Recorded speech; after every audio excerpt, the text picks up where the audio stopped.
Buenos días a todos. ¿No saben qué a gusto llegar aquí, a este lugar? A pesar del frillito, yo creo que también eso lo hace más rico, ¿no? Para la próxima vez me voy a traer unas cobijas. Yo creo que todos aquí, ¿no? Imagínense estar aquí escuchando para allá, ok. Escuchando la charla, cobijaditos, ¿no? No, gracias al padre Alfonso y de una manera muy especial al padre Adrián por la invitación a compartir con ustedes en esta mañana. Pues sí, ¿de qué vamos a hablar? Bueno, levanten su mano, ¿cuántos han escuchado que la catequesis está optando por un nuevo paradigma que se llama iniciación a la vida cristiana? Bueno, algunos, quiere decir que la mayoría todavía no, a lo mejor no son conscientes, aunque ya lo han escuchado. Probablemente les llamó la atención la palabra paradigma. ¿Eso qué es? Bueno, paradigma es modelo. Cuando decimos que un nuevo paradigma, estamos diciendo un nuevo ¿qué? Modelo. Para la catequesis. Un nuevo modelo para la catequesis. La pregunta es, ¿por qué un nuevo modelo para la catequesis? El que tenemos, ¿cuánto tiempo ha durado? Pues fíjense que la estructura de catequesis que nosotros tenemos lleva no solamente años, sino siglos. Si ha funcionado durante tanto tiempo, ¿por qué hoy estamos hablando de un nuevo modelo para la catequesis? A ver, levanten su mano, por ejemplo, ¿cuántos, cuando iban a la catequesis, cuando iban al catecismo, precisamente decían, vamos al catecismo? Levanten su mano, ¿quién le llamaba catecismo?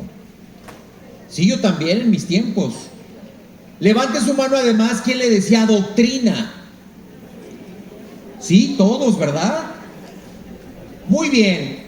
En ese modelo, ¿cuál era el centro o lo más importante?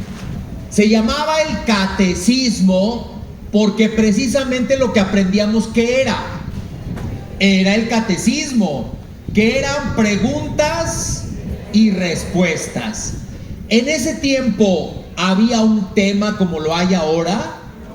No, eso comenzó por allá en los 80s, finales de los 70s. Pero en realidad lo único que hacíamos era aprendernos de memoria. Ese modelo funcionó durante mucho tiempo. El problema no es ese modelo. El problema es que ese modelo de catequesis estaba organizado para una sociedad que ya no existe. Muy bien, vamos a comenzar. Comenzamos reflexionando que la catequesis tiene dos fidelidades. ¿Cuántas fidelidades tiene la catequesis? El directorio para la catequesis nos dice que tiene dos. ¿El qué dije que tiene dos fidelidades? ¿Qué documento mencioné? Levanten su mano, ¿cuántos saben que existe un directorio para la catequesis? Uy, muy poquitos. Dejen la levantada. De los que saben que existe un directorio, ¿cuántos lo tienen? De los que lo tienen, ¿cuántos lo han leído? Uy, todavía más poquitos. Todos levanten la mano, por favor. Bueno, todos ustedes, llegando a casa, deben de conseguir el directorio y además leerlo. ¿Estamos de acuerdo? ¿Por qué el catequista tiene que leer el directorio? Porque ahí vas a encontrar qué es la catequesis, cuáles son sus metas, qué es lo que busca, quién es un catequista. Estoy seguro que cuando tengas el directorio en tus manos, lo vas a disfrutar muchísimo. Bueno, pues ese directorio dice que la catequesis tiene dos fidelidades. La catequesis, en primer lugar, es fiel a Dios. ¿A quién? Y en segundo lugar, la catequesis es fiel al hombre. Vamos a ver. Dios le quiere salvar al hombre y para ello se revela, se comunica. La revelación que Dios nos ha hecho, ¿dónde está escrita? En la Biblia. Entonces, la catequesis, ¿de dónde toma el mensaje? De la Biblia. Por lo tanto, ¿la catequesis puede cambiar ese mensaje? Por ejemplo, la Biblia dice que hay 3 dioses. ¿Cuántos dioses hay? En 3. ¿Por qué la catequesis dice eso? Porque eso lo encuentra ¿en dónde? En la Biblia. La catequesis no cambia. Lo que Dios reveló, eso es lo que la catequesis dice. ¿Estamos de acuerdo? En este sentido, cuando decimos que la catequesis es fiel a Dios, quiere decir que es fiel a lo que Dios dice, o sea, su contenido. ¿El contenido que Dios dio cambia? ¿Se renueva? No, es el mismo. La Biblia es la misma que hace 2000 años, cuando el Antiguo Testamento, y luego cuando se hizo el Nuevo, no ha cambiado. ¿Hasta ahí todo bien? Sí. Pero ¿cuántas fidelidades dijimos que tiene la catequesis? Llevamos una, ¿verdad? La segunda fidelidad es que la catequesis es fiel ¿a quién? Al hombre. ¿Y eso qué quiere decir? Que este mensaje que Dios da, ¿lo va a dar a quién? Al hombre. Al hombre del pasado, del futuro o del presente. Al hombre del presente, de cada tiempo. Entonces, una pregunta. Dijimos que el mensaje de Dios no cambia. ¿Estamos de acuerdo? Pero ahora hacemos la misma pregunta. ¿El hombre sí cambia? Fíjese qué diferencia. La catequesis es fiel a Dios en su mensaje y el mensaje no cambia. Pero luego también es fiel al hombre. ¿Y qué creen? El hombre sí cambia. Levante su mano quienes tienen 20 años de catequistas. Uy, la señora ya, la catequista, luego al otro lado. Muy bien, gracias. Catequistas que levantaron su mano. Los niños que están atendiendo ahora, ¿son igual a hace 20 años? No, han cambiado. Y es más, son diferentes a los de hace 10. Y es más, son diferentes a los de hace 5. El otro día vi en un TikTok una muchacha que a mí me parecía muy jovencita, y ella estaba hablando de la nueva generación, y yo decía, pero si para mí ella es de la nueva generación, y ella está hablando de la nueva generación, dije, no, entonces yo ya estoy lo que le sigue de atrasado. Bueno, entonces, pregunta, ¿el hombre cambia? Sí. La manera en cómo dimos catequesis hace algún tiempo nos ayuda ahora. De eso se trata el problema. Ahí es donde radica el problema, que nosotros damos catequesis igual que siempre, igual. Hemos sido muy fieles a Dios, porque el contenido no lo cambiamos. Pero ¿saben dónde hemos fallado? En la fidelidad al hombre. Ahí es donde no hemos respondido. Y la sociedad nos critica mucho, empezando por los padres. A veces nos critican, por ejemplo, a los padres de nuestras homilías.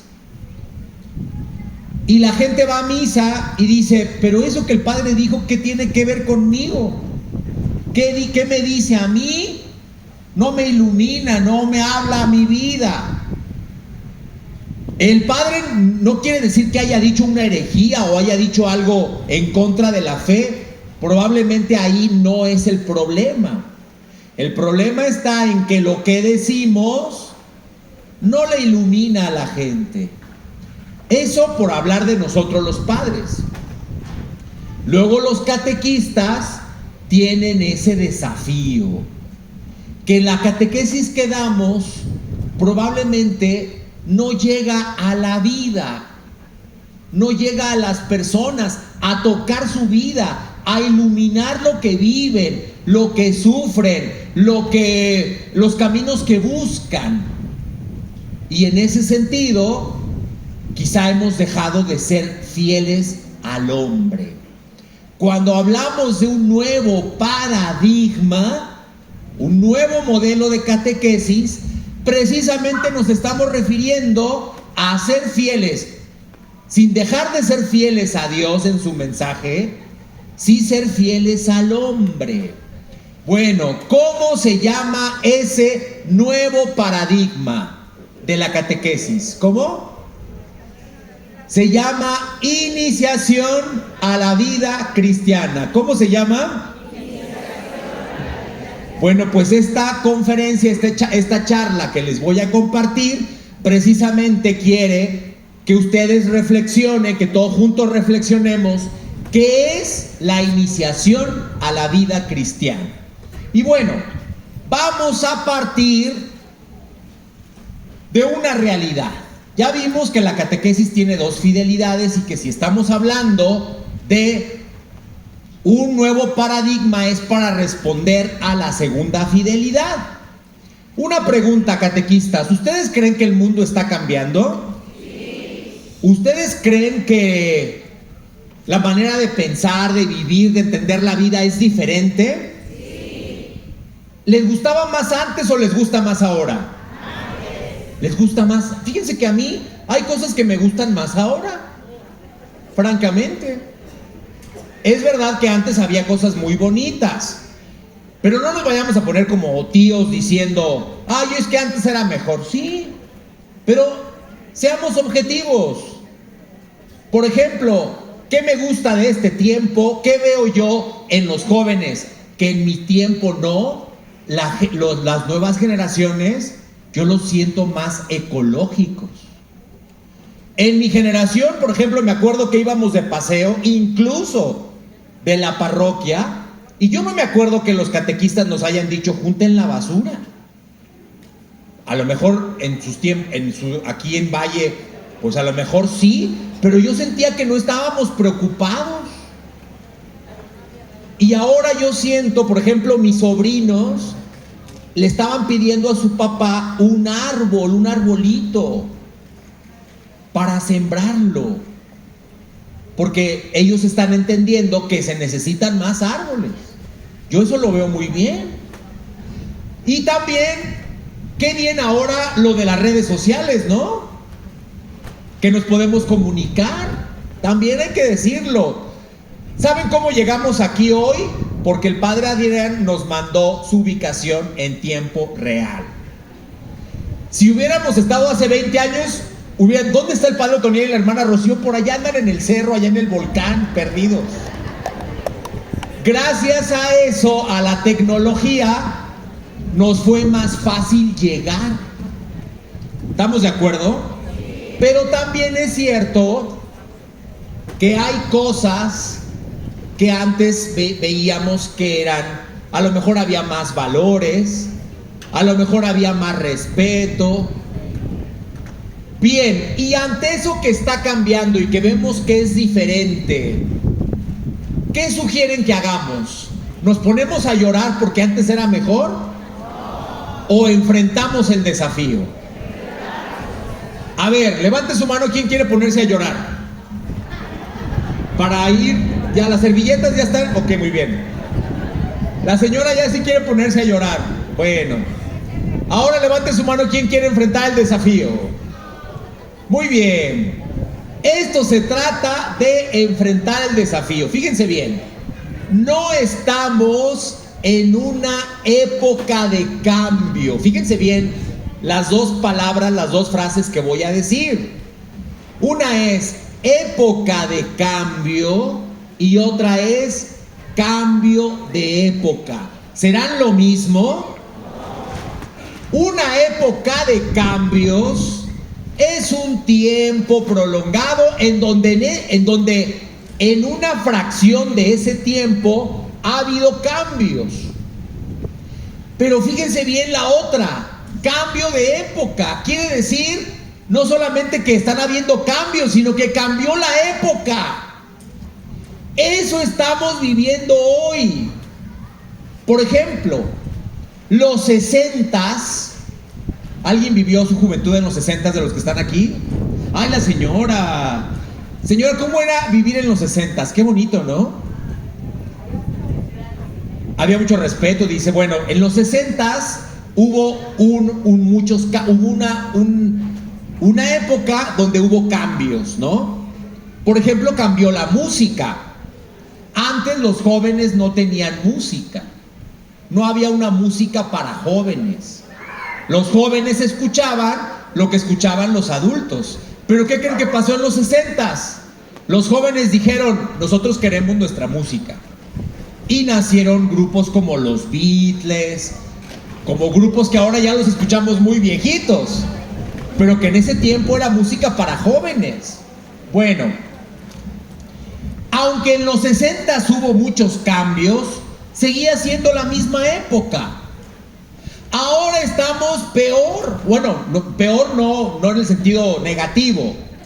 Me refiero que la cuestión ahora está más fuerte. Ya no estamos como en los 60s. Estamos en un cambio de época. No es que estén habiendo cambios en nuestro tiempo, es que ya está terminando una época. Fíjense bien qué fuerte. Está terminando una época y estamos comenzando otra. Y si no me lo creen, ¿cómo sabemos que estamos comenzando una nueva época? ¿Qué es lo que marca las épocas? Los medios de comunicación. Cuando el hombre llegó aquí a la tierra, no hablaba, se comunicaba por señas, pero nació el lenguaje. El hombre empezó a hablar. Y entonces, ¿qué creen? Eso hizo que cambiara, que iniciara una nueva época. Y luego, eso que el hombre habló, un día lo pudo, ¿qué? Escribir. Cuando nació la escritura, junto con la escritura, nació la historia. Ahí comenzó otra época.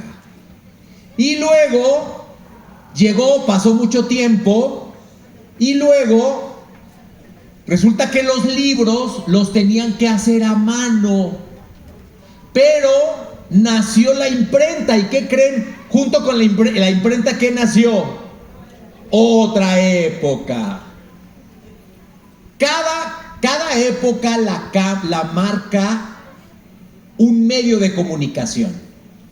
Bueno, si las épocas son marcadas por un medio de comunicación, ¿cuál es el medio de comunicación que ha marcado nuestra época?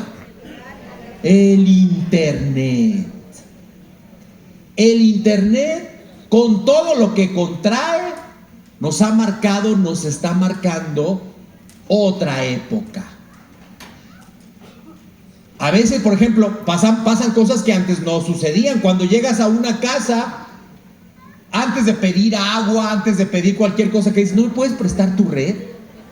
¿No me puedes pasar tu contraseña? Hoy nos vamos a ir de vacaciones, dice la mamá, y los hijos preguntan, ¿a dónde vamos va a haber internet? Bueno, esto nos ha dado otro estilo de vida. Fíjense, por ejemplo, yo tengo amigos que hoy en día están casados y se conocieron por Face.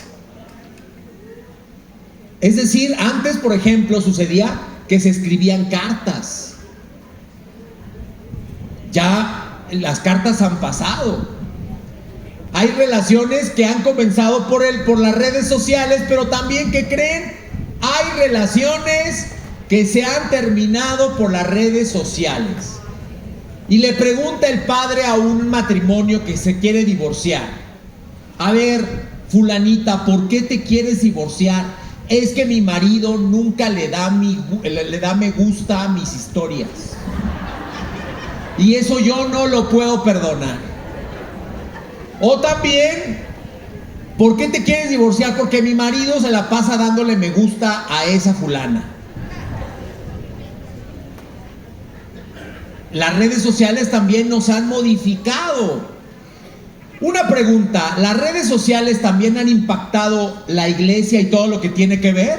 Sí. ¿Han impactado la catequesis? Sí. Si alguien no lo creía, tuvo que llegar la pandemia. Había catequistas que no tenían Face, es más, que no tenían ni WhatsApp. Habíamos padres: oiga, padre, ¿usted tiene internet? Eso es del diablo. Pero luego el padre Juanito, que había dicho que era del diablo, ya luego lo veías transmitiendo en Facebook su misa, ¿no? La transmisión de la parroquia de San Juan Bautista en el Face. Pues sí, si no creíamos o si no nos parecía importante, cuando llega la pandemia, nos da la estocada final. Esto ha traído una revolución, catequistas. Nos ha traído una revolución en la manera de pensar, en la manera de vivir. Y no quiero que lo veamos como que está mal, como que todo está mal, porque no es así como les compartí al principio. Ni todo es malo, ni todo es totalmente bueno. Por ejemplo, hoy los papás se enfrentan al desafío de que tienen que ponerle horarios a sus hijos. Pero a veces yo como adulto me tengo que poner horarios. Porque digo, mientras se está secando la ropa, me voy a entrar al TikTok. La ropa casi se secó ya adentro y yo todavía ahí. Y yo mismo me digo, en este tiempo que estuve en el TikTok, me pude haber leído un libro, haberle adelantado a la comida, planchado un pantalón, leído, no sé, haber hecho tantas cosas. Y entonces digo, ¿cuánto tiempo nos quita? Fíjense, cuando esto comenzó, las mamás le decían a los hijos: deja el celular y vente a comer. Pero ahora, ¿saben qué sucede? El hijo le dice a la mamá: mamá, deja el celular y dame de comer. Porque ya es algo que a todos nos está afectando. De tal manera que esto ha transformado nuestra vida. Por lo tanto, nos encontramos ante un cambio ¿de qué? ¿Cambio de qué? ¿Creen que esto tenga que afectar a la catequesis? Cuando digo afectar, no me refiero a algo negativo, o sea, ¿tiene que transformar la catequesis? Pues de eso se trata esto que estamos reflexionando esta mañana. Porque la catequesis que nosotros llevamos respondía a una estructura, una manera de pensar, una forma de llevar la vida que, ¿qué crees? Ya no existe. Ya no existe. No es que esa catequesis no haya servido. Sirvió no solamente unos años, sino siglos. Fue muy buena. Acompañó a algunos de nosotros, a nuestros papás, por supuesto a nuestros abuelos y a los abuelos de nuestros abuelos. Pero esa catequesis que nosotros llevamos y aprendimos ya no nos funciona, porque estaba estructurada para una sociedad que ya no existe. Entonces, la iglesia se puso a pensar: ¿qué tenemos que hacer? ¿Cómo tenemos que responder?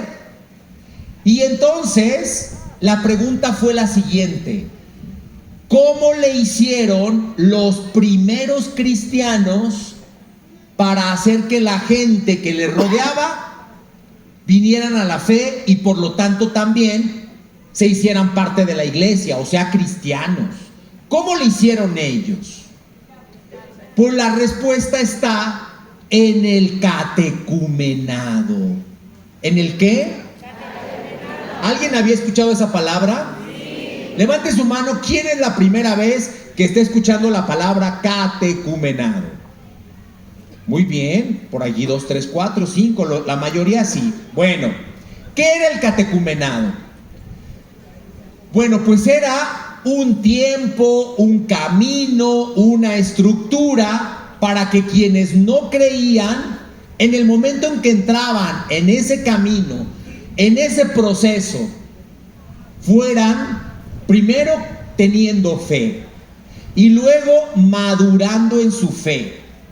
En el catecumenado, la catequesis y los sacramentos estaban a la par. Cuando digo que estaban a la par, ¿a qué me refiero? Hoy en día, ¿la catequesis y los sacramentos están a la par? La verdad es que no. La catequesis se ve como un requisito para recibir un sacramento y no está bien. Muchos de ustedes todavía siguen diciendo que son catequistas de primera comunión o que son de confirmación. Lo ideal no es que ustedes sean catequistas para preparar para un sacramento. Ese no es lo ideal. Ni la meta es que ustedes saquen a 40, 50 niños para la primera comunión. Pero eso es parte de la estructura que teníamos. En el principio, el catecumenado, la catequesis y el sacramento estaban a la par. ¿Qué quería decir eso? Que la catequesis no era un requisito para recibir un sacramento, sino que el catecumenado no era para bautizarte o recibir la confirmación o la primera comunión. Era para hacerte cristiano. Y ahí se recibía la catequesis y el sacramento como parte de un todo, como parte de toda una realidad. Bueno, ese catecumenado, podríamos pasar toda la mañana hablando del catecumenado porque es muy rico y nos ayuda a entender la catequesis, pero nos perderíamos si no reflexionaríamos lo que es la iniciación en la vida cristiana, que tiene su origen en el catecumenado. Bueno, pues la iglesia, cuando se pregunta cómo le vamos a hacer en esta nueva época, donde la gente está dejando de creer, donde ya la familia no está evangelizando, ¿cómo le vamos a hacer? La respuesta está en la iniciación a la vida cristiana. ¿Qué quiere decir eso? Iniciar en la vida cristiana quiere decir acompañar a alguien que no conoce de la fe, acompañarlo, introducirlo, guiarlo. Bueno, pues quiero decirles, para entenderlo un poquito mejor, que debido a que me operaron, yo estaba perdiendo masa muscular. Así que fui con el doctor que me operó y le dije: oiga, doctor, fíjese que me veo las piernas de popotito. Y pues me parece raro y me dice: padre, ¿cuántos años tiene? 40. Tenía 43 en ese tiempo. Padre, pues ya usted no es un jovencito. Pero además, como no ha hecho ejercicio por la operación, usted lo ha visto más. ¿Y qué tengo que hacer? Le pregunté. Me dice: tiene que ir al gimnasio. Bueno, la verdad es que yo siempre procuro hacer algo de ejercicio. Por ejemplo, sobre todo correr y a veces nadar. Pero nunca había ido a un gimnasio, nunca. Bueno, había ido a un gimnasio, pero ya sabes que ibas de vacaciones y en el hotel donde te quedabas había un gimnasio. Y ya ibas y según tú hacías pesas, decías: no, voy a hacer ejercicio para poder ir al buffet y comer todo lo que se me antoje. Obviamente que era más lo que comías que el ejercicio que podías hacer, ¿verdad? Era lo que yo hacía en gimnasios. Pero cuando el doctor me dijo que tenía que ir para ganar masa, yo me imaginaba como que iba a ir al gimnasio y luego iba a decir, ya gané otra vez masa, bueno, adiós gimnasio. Pues me fui enterando de que no era algo que tenía que ir un tiempo, sino que, ¿qué creen? Ya es de por vida. Es así. Pero como yo nunca había ido, yo llegué, vi el montón de aparatos que algunos ya los había visto y otros eran totalmente nuevos. Y dije, bueno, pues voy a comenzar. Busqué uno y me senté. Por ahí vi 2 personas que estaban como riéndose. Dije, yo creo que están muy felices de venir aquí al gimnasio. ¡Qué bien! Llega uno de los jóvenes, de los entrenadores, y me dice, oiga, ¿le puedo ayudar? Y yo, no, joven, muchas gracias. Dice, ¿de verdad? ¿No necesita ayuda? No, de verdad. Dice, bueno, nada más una cosa, está usando el aparato mal. Tiene usted que voltearse. Yo dije, no, esas 2 personas no se estaban riendo de felicidad, sino de mí. Pues, ¿qué creen? Entendí que era un total ignorante del gimnasio. Porque yo agarraba un aparato y luego agarraba otro y luego agarraba otro. Me dijo el joven, a ver, ¿qué ha hecho? Mire, usé este y ese. Dice, mire, ese es para hacer pierna, ese es para hacer espalda y ese es para hacer pecho.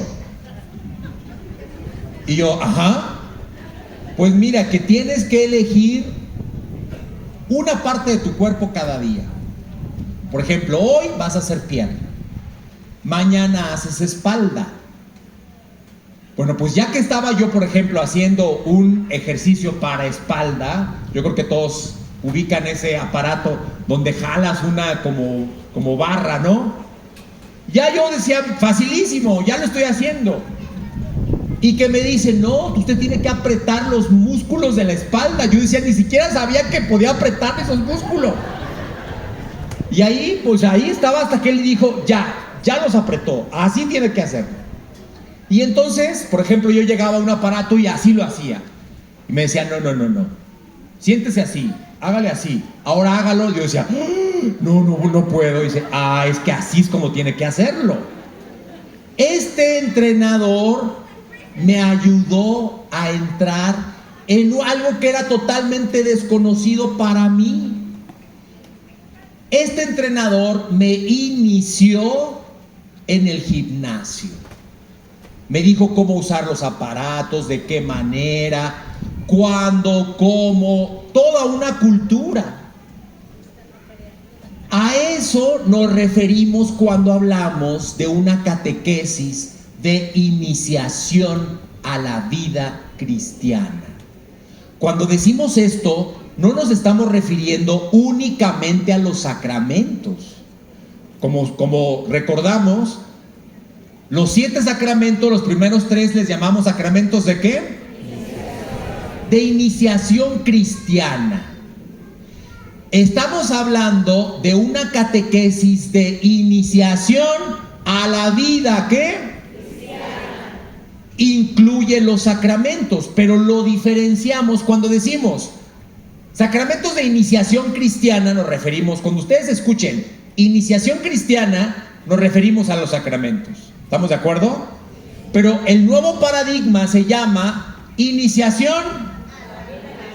Por lo tanto, no solo tiene que ver con los sacramentos, sino con todo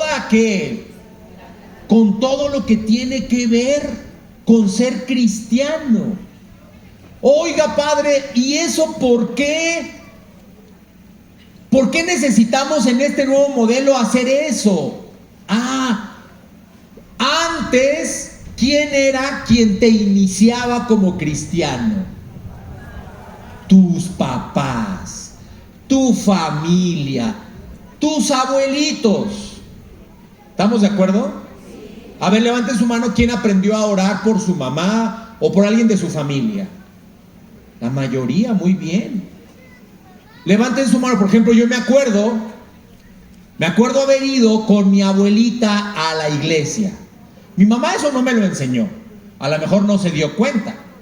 Pero un día fui con mi abuelita, me dijo, vamos a hacer una visita. Entramos, y yo tendría unos 12 años quizá, y entré al templo y así, y que me da un revés y que me dice, arrodíllese y persínese. Abuelita, arrodíllese y persínese. Ya me arrodillé, ya me persiné. Y me dice, así tienes que entrar a una iglesia. Bueno, y ahora soy padre.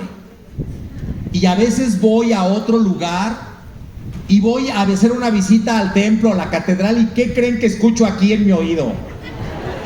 A mi abuelita que me dice, arrodíllese y persínese. Se me quedó aquí grabadísimo.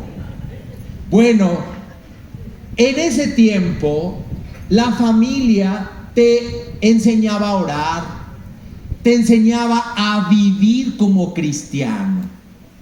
Cuando estamos hablando de un cambio de época y del fin de una sociedad de cristiandad, estamos diciendo que la familia ha dejado de transmitir la fe. La familia ya no hace eso. Antes el catequista tenía que preocuparse por los niños que recibía para la catequesis. Ahora tiene que pensar en los niños y en sus papás. Y entonces el catequista, ¿qué va a hacer? ¿Se va a enojar? ¿Va a poner una denuncia a la FEPADE? Todavía hay quien pregunta, ¿sí se puede? Porque yo tengo que poner varias denuncias. Pues no, lo que tenemos que hacer es aceptar que la familia no solamente ya no transmite la fe, sino que ahora ella misma necesita la fe. Levanten su mano, ¿cuántos de aquí son catequistas para niños? Muy bien, la mayoría, un 80%. ¿Cuántos son catequistas para jóvenes? Un 5%. ¿Y cuántos son para adultos? Menos todavía. Bueno, se me olvidaba, los adolescentes. ¿Cuántos son de adolescentes? Otro poquito. Muy bien. Bueno, les voy a decir una noticia que tienen que ir sabiéndola. La catequesis de niños se va a acabar. No se va a acabar mañana. O sea, no es así como que, ya se va, bueno, ya mañana, ya niños, ya. Pero se va a ir acabando. ¿Y a dónde se va a cargar la catequesis? A los adultos. El futuro es la catequesis de adultos. Por eso, si en tu parroquia no hay catequesis de adultos, entre las cosas que está cambiando en este nuevo paradigma es ese. Tú tienes que decirle a tu párroco, padre, ¿y para los adultos qué? Empezando por los papás de los niños. Ya en sus centros de catequesis no solamente tienen que pensar en tener un espacio para los niños, comienza con sus papás. Ya no es como un plus, ya no es como que, nosotros, como vimos a los papás que estaban por ahí arrejoladillos, les empezamos a dar un tema. No, ya estamos hablando de que ya ellos también necesitan un espacio de catequesis. Fíjense bien, en el anterior paradigma, lo que buscábamos era que los que iban a la catequesis maduraran en la fe. ¿Qué buscábamos en el anterior paradigma? ¿Qué quería decir eso? Que la gente que iba a la catequesis eran niños, sobre todo, que tenían fe, pero tenían que madurar en ella. ¿Entendemos la diferencia? Tú puedes tener fe y no por eso quiere decir que tengas una fe adulta. Por ejemplo, una persona que dice que cree en Dios, pero igual tiene un altar a la Santa Muerte, ¿tiene una fe adulta? No. Una persona que dice tener fe, pero igual lee los horóscopos, ¿tiene una fe adulta? No. Una persona que dice que tiene fe, pero igual va a que le echen las cartas, ¿tiene una fe adulta? Esas personas sí tienen fe, pero su fe todavía es incipiente. ¿Cómo sabemos? Pues por todo lo que hace. Bueno, en el pasado la catequesis ayudaba a que una persona que no tenía fe madurara. Pero ahora nos estamos enfrentando a otro desafío. No solamente personas que necesitan madurar la fe, sino personas que no tienen fe. Entonces ahora tenemos que pensar en una catequesis que suscite la fe. Por eso le llamamos de iniciación, porque lo que buscamos es no solamente que maduren, además necesitamos iniciarlos. Y ahí estamos nosotros en pañales. Sabemos muy bien cómo hacerle para que una persona madure en la fe, pero lo que no sabemos es cómo hacer que tenga fe. A ver, te pregunto, imagínate que te ponemos una persona frente a ti que no tiene fe. ¿Cómo le vas a hacer para que esa fe nazca en ella? ¿Qué le vas a decir? ¿Le vas a hablar de la guadalupana? Pues no, porque quien entiende el milagro guadalupano es quien ya tiene fe. Pero una persona que no tiene fe es como si tú la quisieras poner en el 5º piso y todavía ni siquiera ha llegado al primero. ¿Cómo le vas a hacer para que una persona que no tiene fe crea? Ese es uno de los desafíos que tenemos. Por eso esta catequesis de iniciación toma más en cuenta al querigma. ¿Quién me dice qué significa querigma? Primer anuncio. Quiere decir que la catequesis ahora tiene que tocar el querigma, partir del querigma. Sin el querigma no se puede construir nada. Imagínate que tú quieres levantar un edificio de 10 pisos y no pones cimientos. La catequesis es el edificio. Y entonces, ¿los cimientos qué es? El querigma. Pero tenemos el desafío que ni siquiera nuestros catequistas han recibido el querigma. Todavía, a lo mejor aquí en Valle de Chalco sí. ¡Qué bien! Pero hay muchos lugares en donde los catequistas todavía no reciben el querigma. Entonces, ¿qué es el nuevo paradigma de la iniciación a la vida cristiana? Tiene que ver con una catequesis que inicia, parte de cero, lleva al encuentro con Cristo, suscita la fe y enseña a vivir como cristiano.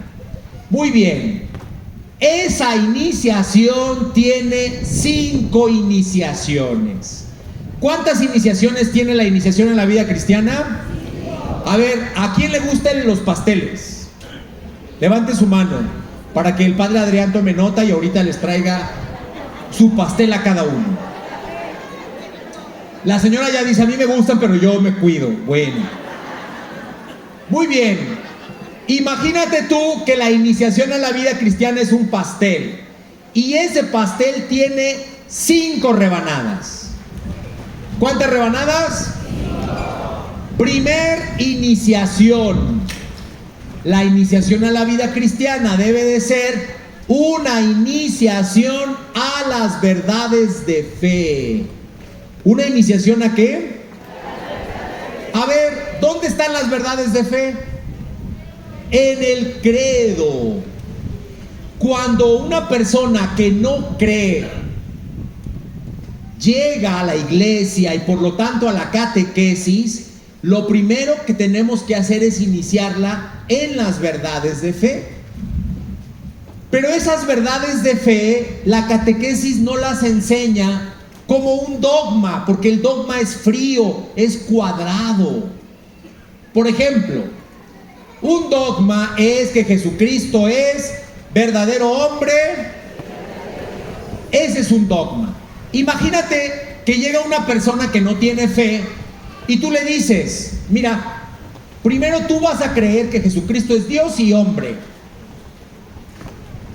Oye, y pues creo que sea hombre, pero no creo que sea Dios. No. Así tienes que creerlo. La catequesis no puede enseñar los dogmas así. Cuadrado, frío. ¿Cómo lo tiene que hacer? Pues mira, por ejemplo, ese pasaje donde Jesús le avisan que su amigo Lázaro se murió. ¿Sí se acuerdan? ¿Qué hizo Jesús cuando le dijeron, tu amigo Lázaro se murió? Lloró. ¿Por qué Jesús lloró? ¿Porque era débil? Porque era hombre. Fíjate bien, le dicen que su amigo Lázaro se murió y Jesús llora como hubiera llorado cualquiera de nosotros. Pero luego, ¿qué hace Jesús cuando llega a la tumba de Lázaro? ¿Lo qué? Lo resucita. ¿Y por qué lo resucita? ¿Cualquier hombre puede resucitar a un muerto? A ver, levante su mano, ¿quién resucitó a alguien hoy en la mañana? La señora ya dice, yo resucité a mi esposo. Bueno, hasta los perros mejor se subieron, ¿ya ven? Entonces, eso nos enseña que Jesús, por un lado, es capaz de llorar. ¿Llora por qué? Pero luego es capaz de resucitar. ¿Por qué? Y cuando el catequista le dice al que le está hablando, mira, así es Jesús. Cuando tú estés muy triste, ve y dile tu tristeza. Y Él que conoce de tristezas te va a comprender, como te comprende tu mejor amigo. Pero cuando tú vas con Jesús, solo Él tiene el poder de levantarte, de resucitarte, porque Él es Dios. ¿Vemos la diferencia? La catequesis no transmite, no solamente enseña los dogmas fríos y cuadrados, sino los enseña desde ¿qué? Desde la vida. Entonces, ¿cuál es la primera iniciación? ¿Iniciación a qué? A las verdades de fe. Segunda iniciación. La iniciación a la vida cristiana es una iniciación a la vida en Cristo. ¿Una iniciación a qué? ¿Qué quiere decir eso? ¿Dónde nosotros encontramos la manera de vivir? A ver, muy bien, en los mandamientos encontramos la manera de vivir. Pero si tú enseñas los mandamientos así, nomás porque sí, eso es igual que el dogma, frío. ¿Cómo tiene que enseñar un catequista los mandamientos? Desde Cristo. ¿Cómo piensa Jesús? ¿Cómo vivió Jesús? ¿Cómo Jesús trató a sus papás? ¿Cómo Jesús trató a sus amigos? ¿Cómo Jesús le hablaba al Padre? Los mandamientos se enseñan desde Jesús, por eso le llamamos iniciación a la vida en Cristo. Es decir, el cristiano, el que se está catequizando, el catequizando o catecúmeno, debe aprender a vivir según ¿quién? Y entonces, ¿cómo lo vamos a hacer? Muy fácil. Cuando tú estás en una encrucijada y no sabes qué hacer, ¿qué te tienes que preguntar? ¿Qué hubiera hecho Jesús en mi lugar? Así de fácil. Es como el catequista tiene que enseñar a vivir la vida en Cristo. Segunda iniciación, ¿cuál es entonces? Tercera iniciación, iniciación a las celebraciones, especialmente a la Eucaristía. A ver, ¿qué quiere decir esto? Que el catequista tiene que enseñar a los catequizandos a participar ¿de qué? Pero no tiene que enseñarlos diciéndole, mira, aquí en el Evangelio te vas a poner de pie. Catequista, ¿y por qué me tengo que poner de pie? Tú nomás ponte de pie y ya. No, el catequista tiene que decir, mira, se va a proclamar la lectura más importante. Fíjate cómo en las lecturas y en el Salmo estamos sentados, pero en el Evangelio nos ponemos de pie. ¿Por qué crees tú que nos pongamos de pie? Porque es más importante. Mira, vas a hacer una fila y esa fila representa que tú vas caminando por la vida y al final de tu vida ¿con quién te vas a encontrar? Por lo tanto, ¿cómo vas formado aquí? No es bueno que vayas con tus manitas en las bolsas. No es bueno que vayas mascando chicle. Tienes que, ya casi terminamos. Para los que se están poniendo de pie, sí me distrae muchísimo. Ya faltan, creo que, 40 minutos y ya terminamos, ¿eh? No, ya estamos terminando. Solamente que sea muy urgente, como ir al baño, háganlo. Si no, espérenme tantito, ya estamos cerrando. Muy bien, entonces, ¿cuál es la tercera? La celebración. Por eso el catequista tiene que ser muy mistagógico. Tiene que enseñar los ritos y los símbolos. Tiene que iniciar al catequizando, al catecúmeno en esa dimensión. Muy bien. Cuarta iniciación.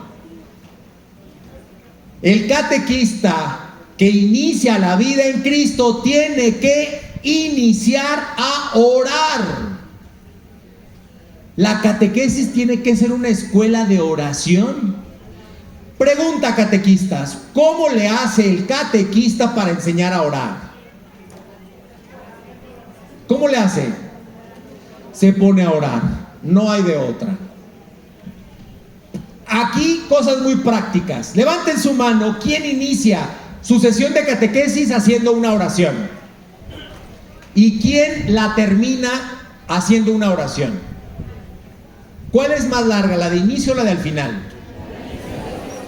Pues les voy a decir una cosa, que a lo mejor 2 que 3 se van a rasgar las vestiduras. Si no haces oración al principio, no pasa nada.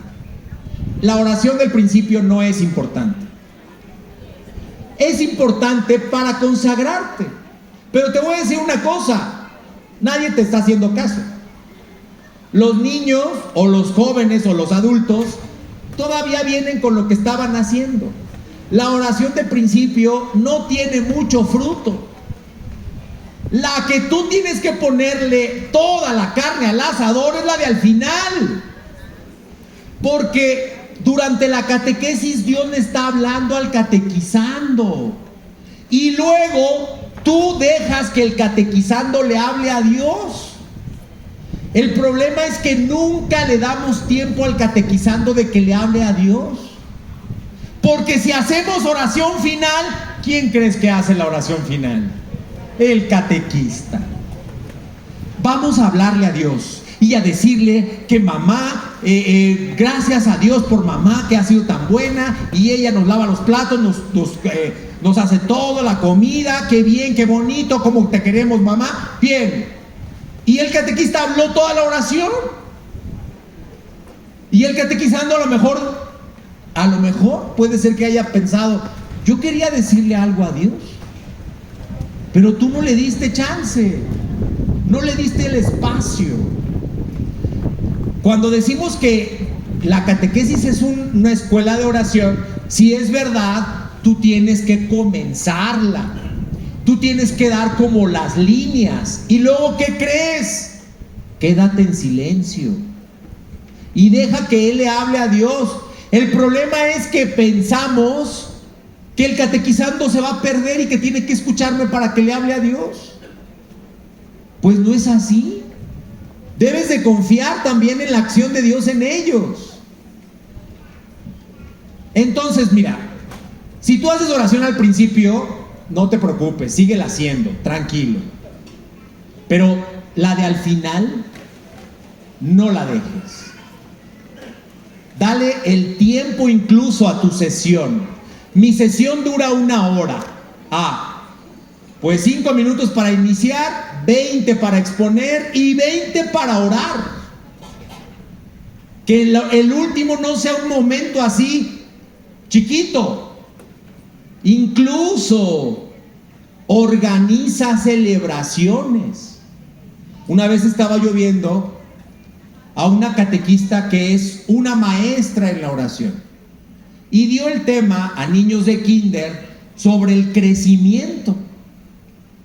El tema iba que el niño está creciendo. Comenzó diciéndoles: ¿a quién le gusta que le digan que es un bebé? Y los niños decían, niños como de 5 años: no, a mí no me gusta, catequista, yo ya soy grande.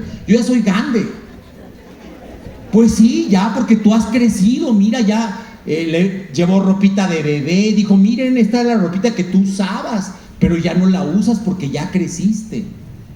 Y ya dio su tema, y después midió a cada niño con un listón. Agarró un rollo de listón, lo midió y lo cortó con una tijera y se lo entregó al niño. Y entonces la catequista les dijo: miren, lo que tienes en tu manita es tu crecimiento. Y ahí, con tu crecimiento en la mano, dale gracias a Dios. Yo me quedé así. ¡Qué creatividad para orar! Para celebrar. Ustedes son muy creativos.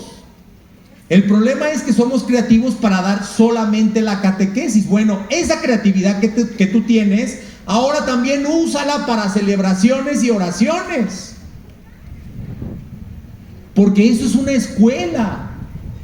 4ª iniciación. ¿Iniciación a qué? 5ª y última. Necesitamos una catequesis que inicie en la vida comunitaria. ¿Que inicie en qué? ¿Cuál es la comunidad de un catequizando?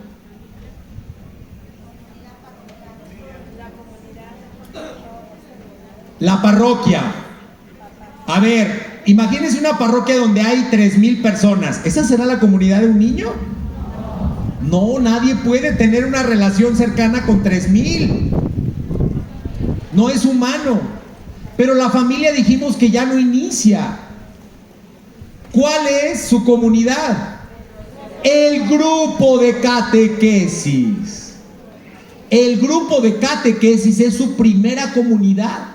De ella va a depender que ese niño, fíjate bien, si en ese grupo el niño se siente arropado, acogido, recibido, escuchado, amado, ¿sabes qué está pasando? Ese niño está echando lazos en la parroquia. Así de trascendente es. Cuando un catecúmeno, es decir, un adulto, también se siente tomado en cuenta, arropado, escuchado, está echando lazos. Eso es lo que hace la vida comunitaria. Pero para que eso suceda, se necesita un requisito. El catequista debe de tener vida comunitaria. Pregunta: ¿cuál es la comunidad del catequista? El grupo de catequistas. Esa es tu comunidad. A ver, voltea a ver a los que están cerca de ti, los de tu parroquia. Bueno, con ellos, con los que lloras, con los que te ríes, con los que te peleas, con los que sales en desacuerdo. Ellos son tu comunidad. Entonces, ¿qué quiere decir eso? Que tus compañeros catequistas deben de ser como tu familia. Miren, hay catequistas que son muy buenos dando su catequesis, pero no quieren saber nada del grupo, pues todo lo bueno que hacen se destruye. Un catequista que no vive la comunidad no puede iniciar en la vida comunitaria, por una sola y sencilla razón: nadie da lo que no tiene. Aunque te caigan mal algunos de tu grupo, aunque no salgas de acuerdo, ¿qué crees? Ellos son tu comunidad. Por lo tanto, los que ya tienen mucho tiempo de catequistas, ¿qué tienen que hacer con los nuevos? Enseñarlos. Catequistas, el catequista nuevo no es tu enemigo. El catequista nuevo no viene a quitarte nada. Y en ese tenor, vamos ya terminando, ya sé que esto genera mucha controversia.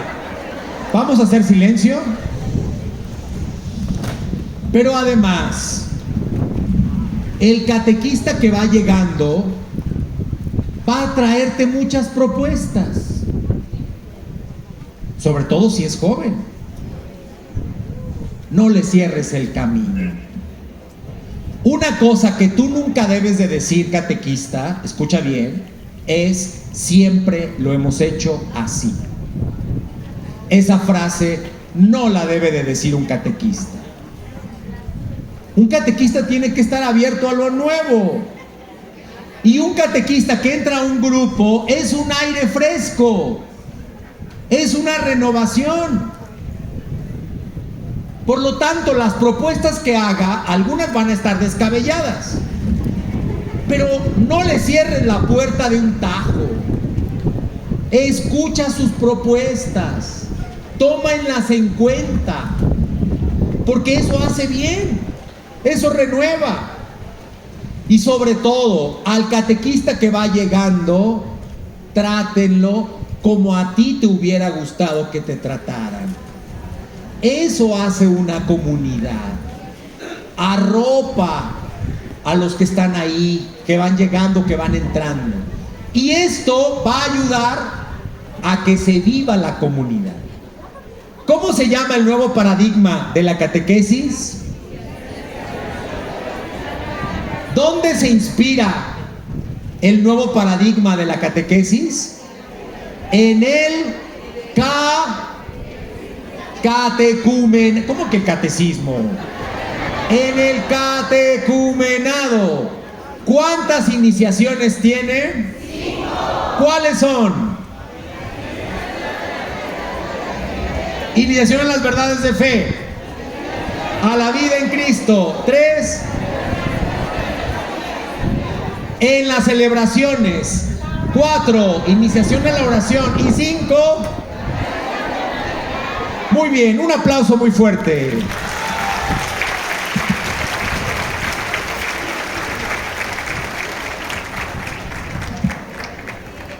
Vamos ahora a pasarle el micrófono a Sor Rocío. Sor Rocío es secretaria de la Dimensión Nacional de Catequesis. Ella es de las Hermanas Guadalupanas y también es moreliana.